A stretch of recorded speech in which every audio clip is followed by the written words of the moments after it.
So I'm going to make this quick video. Hopefully it'll be quick. This is coming from a request from Brother Solomon. Thank you so much for being watching my videos and making this request.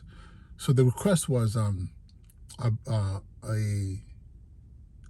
explaining how I finally became a principal, and it was based on the video that I did called I think I almost became a principal 3 times or something like that from well over a year ago, or about a year ago.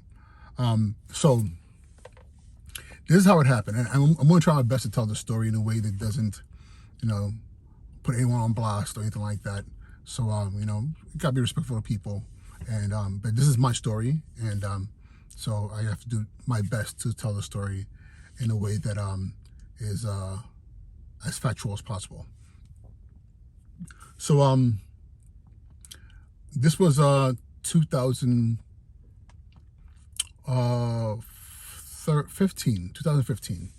I was hired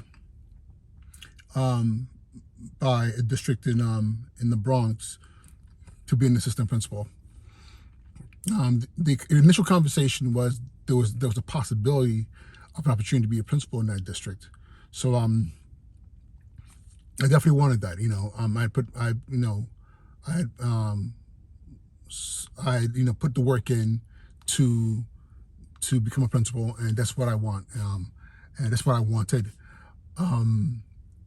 I really believe that if you are in the position of having gone through the rigmarole of, getting your licensing and getting all the credentials to be a school leader, that unless you absolutely just want to be an assistant principal, you should be doing everything possible throughout the whole entire process, and even after you get your license and you are an assistant principal, to get enough eyeballs on you to be given the opportunity to run your own school. And that's what I wanted.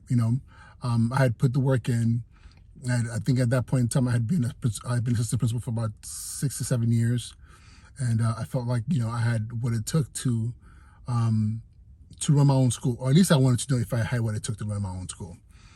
So an opportunity came up, and this opportunity was for a school that was really struggling, and again, I was told I would be coming in there to really support because of my background in really helping to turn around schools around culture, and making that contribution. So the opportunity was given. I took it. I remember being told it was in April, and I remember being told like, hey, you'll be starting the Monday, which was April 13th, which is funny how you remember certain days, right? So April 13th, 2015, I was I was going to be starting as assistant principal at this middle school. And the funny thing was that I wasn't told what school it was. I just knew it was Monday. And I think I knew the earlier that week that I'll be starting next week on Monday, but I wasn't told what school.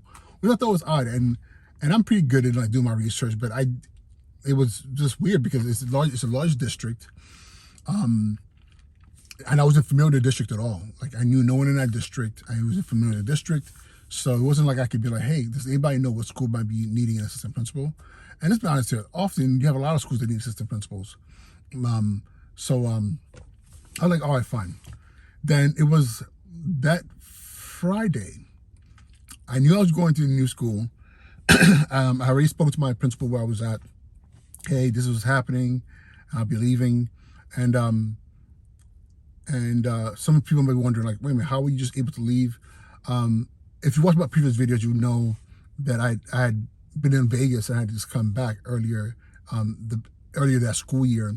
I was working F status at that particular school. And F status is where you're working pretty much part-time, but I was really working full-time, but under this F status situation. So, which meant I could leave at any point in time that I wanted to. So I decided, you know what? I'm going to go for this opportunity to be a full-time assistant principal with a potential opportunity to becoming a principal as well. So, so that Friday, I got the call saying, okay, here, meet me at this school at Friday morning, sharp 8 o'clock. Oh no, 7:30. Meet me 7:30 sharp. And I was like, and that was from the superintendent. I was like, all right, bet.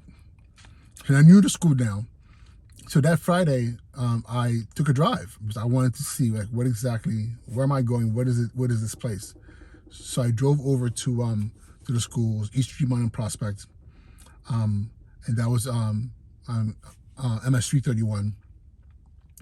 And I got there, and beautiful. I mean, beautiful building from the outside. And I was like, okay. And I looked at the neighborhood, and I was like, okay, this is typical Bronx, lower income neighborhood. Nothing I was familiar with. So I got home and I did a Google search. Now I knew where the school was. Let me do my homework. So the school had some serious issues. Some fights that made the news and some other issues that made the news as well. And I was like, okay, this is what I'm going to. And so let's fast forward. Monday, I get there to the school. I meet the superintendent, the deputy superintendent. It was like a whole entire crew there. And I was like, man, this is interesting because I'm just coming on as an assistant principal. And the interesting thing is, often you don't get interviewed by a superintendent or even have a conversation with a superintendent for an assistant principal position, which is why I was like, okay, there's something here. Because if they're talking to me to go to the school to be an assistant principal to support some situations, this must be something that's really serious, and there's probably going to be a need for my services, if not at that school, at other schools as well, or some other school in the district as well. So I felt like maybe this was kind of like the testing ground. Is he really what they say he is? I get there, and I just remember it's on the third floor. So the entrance, third floor. The entranceway from the staircase to the main office is like very small. It's really tight space. It's right in the hallway. And I just remember standing there and just feeling crowded. It was like the superintendent, the deputy superintendent, who was like well over 6'2" or something like that, big guy, and then a bunch of other people. It was just weird because I was like, wow, there's a lot of commotion here for my arrival. And I was introduced to the principal who was at the school at the time, and shook her hand, and I was like, okay, what's really going on here? And then before I knew it, I looked around and they were like, okay, so they're going to show you where your office is going to be and blah, blah, blah. And then they introduced me to someone from the Bronx Central office. And I was told she was going to be the administrator in charge.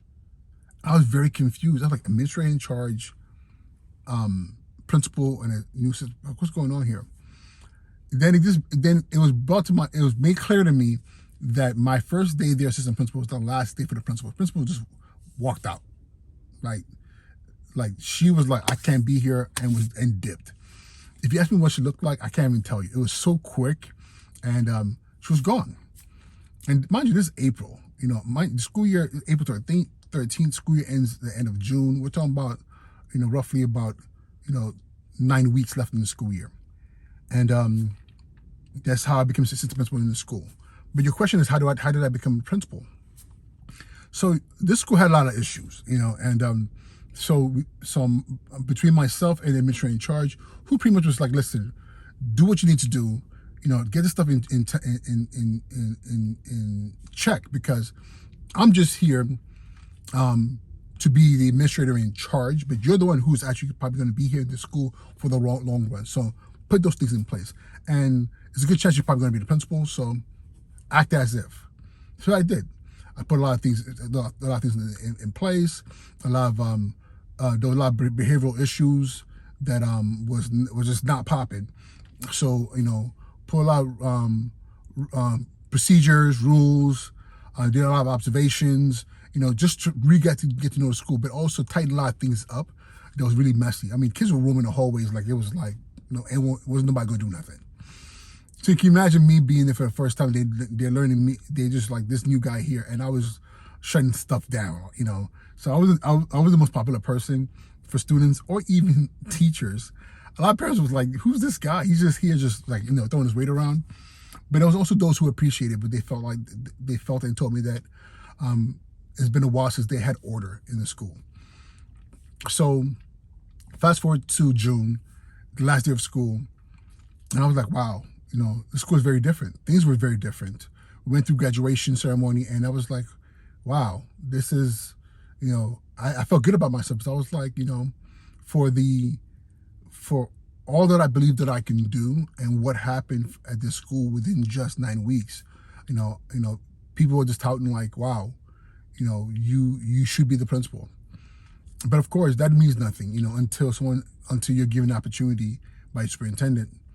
I remember being that last day. I remember getting a phone call earlier that morning saying from superintendent, I'm going to be there. Get all the staff together, before they leave.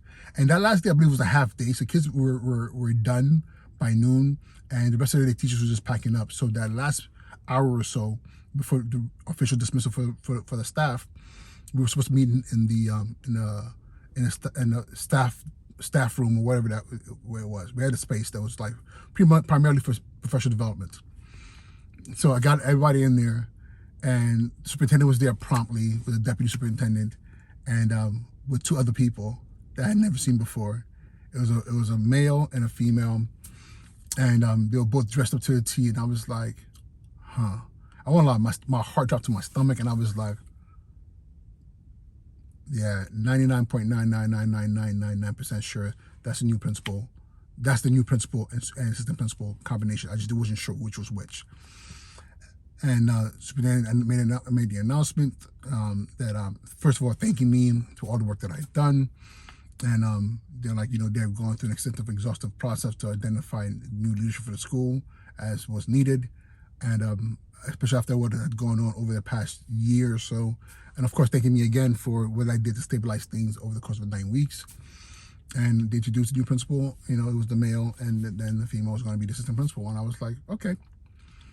Then someone in one of the teachers asked, so what's going to happen to Mr. Njoku? Because the thing was interesting. As they were making this announcement, a lot of teachers looked at me like, wait a minute, what's going on here? I thought he's going to be the principal. And I have to say that felt good, because it felt like, even though in the beginning people were like, okay, who's this guy here just throwing his weight around and thinking he's running stuff, but at the end I felt in that 9 weeks I had really built relationships. I had really built trust with the staff that was there.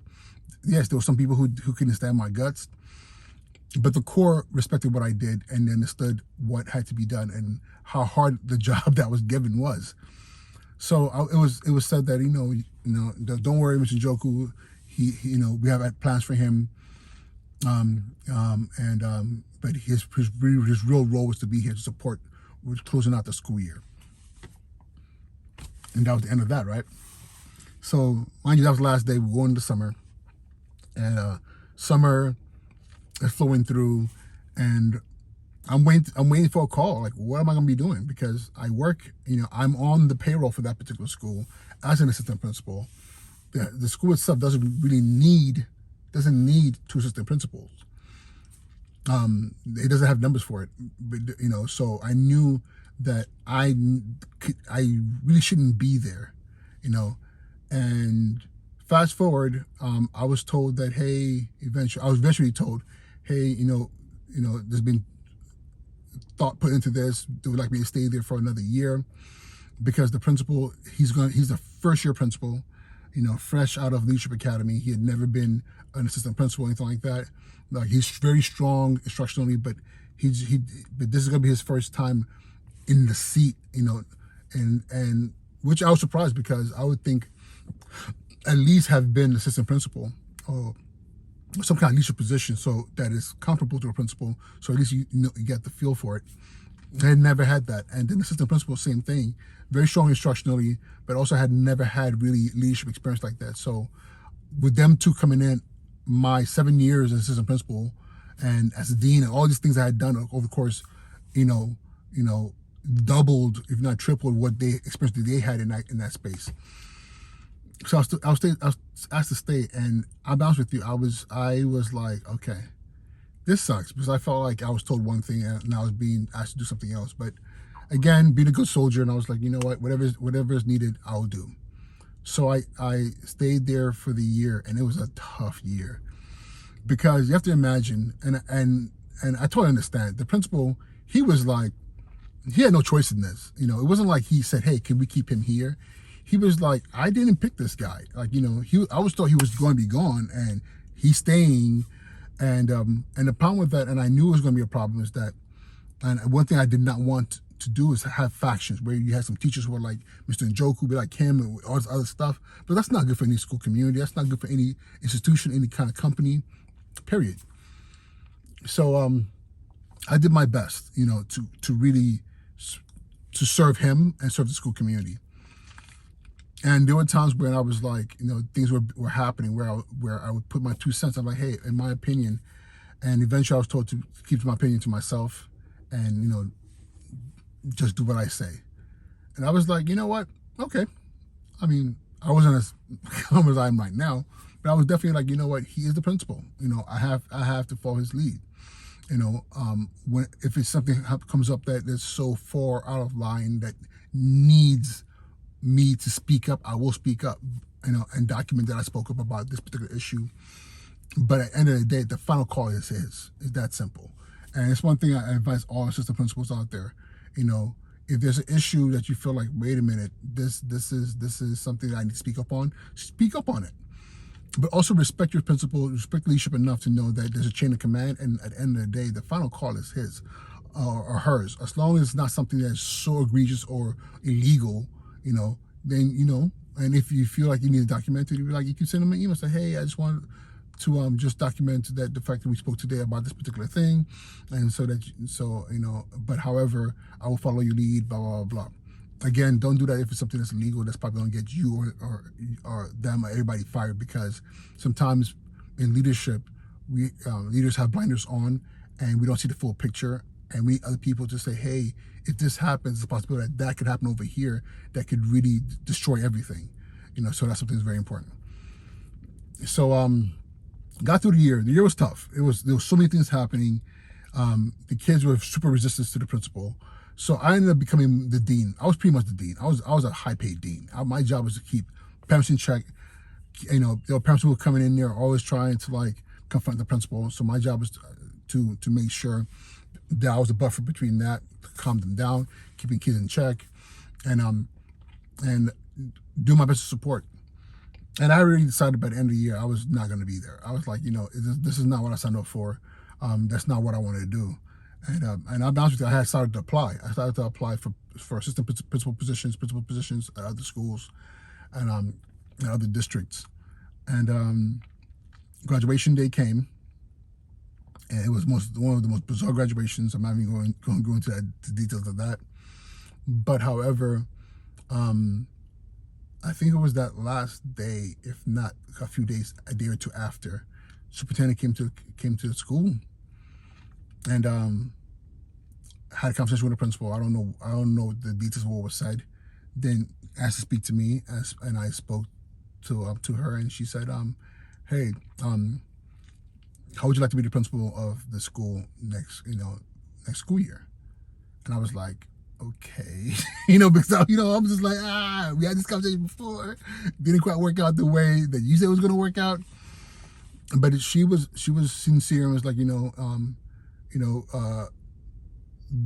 we need somebody strong here, and you know this community pretty well now. You were here to close out the previous year, then you were here throughout this year, and I know you were a big you had a big hand in keeping the calm here, and I'd like to give you an opportunity to be the principal. And I took it, and I served as a principal there for 3 years before being asked to become a high school principal. But I learned a lot about patience. I learned a lot about this. There is no blueprint. Sometimes service means you have to take a lot of nonsense and do a lot of things that you don't want to deal with. But again, you do it for the purpose and for the sake of the children who are there, and for the school community, because at the end of the day, it is still a school, and schools, we serve children. And if I had been like, bump that, I don't want to be here, you all said this XYZ, I had left, after those 9 weeks, I wouldn't have had the opportunity a year later to actually be the principal. So yeah, that's how I eventually became a principal. And hopefully the story wasn't too long, and hopefully it wasn't boring. And I'll talk to y'all later, all right? Peace.